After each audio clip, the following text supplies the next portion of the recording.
Hi అండి, welcome back to Saili love log.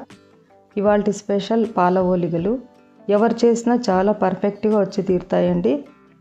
మీరు try చేయండి. కావలసిన ఇంగ్రీడియంట్స్: ముందుగా గోధుమ పిండి హాఫ్ కేజీ, గసాలు 20 గ్రామ్స్ అండ్ జీడిపప్పు 20 గ్రామ్స్, పచ్చి కొబ్బరి చిన్నది హాఫ్ చిప్ప, బెల్లం హాఫ్ కిలో అండి, పాలు కాచి చల్లార్చుకున్న ఒక చిన్న గ్లాస్, నెయ్యి తగినంత. ముందుగా గసాలు జీడిపప్పును 10 నిమిషాలు నానబెట్టుకోవాలండి. గోధుమ పిండిని బాగా మెత్తగా పూరీ పిండిలాగా కలుపుకొని పక్కన పెట్టుకోవాలి. నేనైతే హాఫ్ కిలో క్వాంటిటీతో చేస్తున్నా, మీరు కావాలంటే ఎక్కువ క్వాంటిటీతో కూడా చేసుకోవచ్చండి.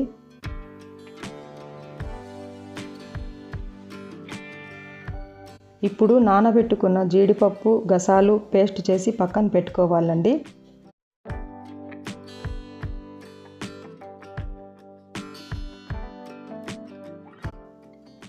అలానే పచ్చి కొబ్బరి కూడా గ్రైండ్ చేసుకోవాలి. తరువాత మనం గ్రైండ్ చేసుకున్న గసాలు జీడిపప్పు పేస్ట్ పచ్చి కొబ్బరి పేస్ట్లో ఇలా మిక్స్ చేసి పక్కన పెట్టుకోవాలండి.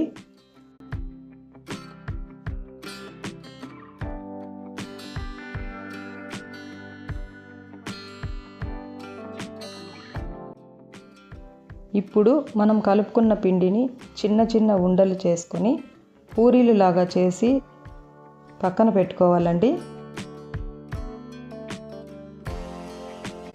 పూరీలు పలుచగా కాకుండా నేను చూపించిన విధంగా చేసుకోండి. ఇలా చేసుకుంటే చాలా సాఫ్ట్గా వస్తాయండి.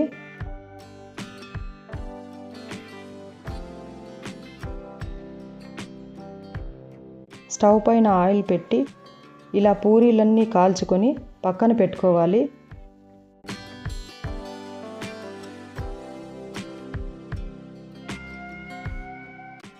తర్వాత గిన్నె పెట్టి బెల్లం వేసి హాఫ్ గ్లాస్ వాటర్ పోసి బెల్లం కరిగి తీగపాకం వచ్చే వరకు ఉడికించాలండి.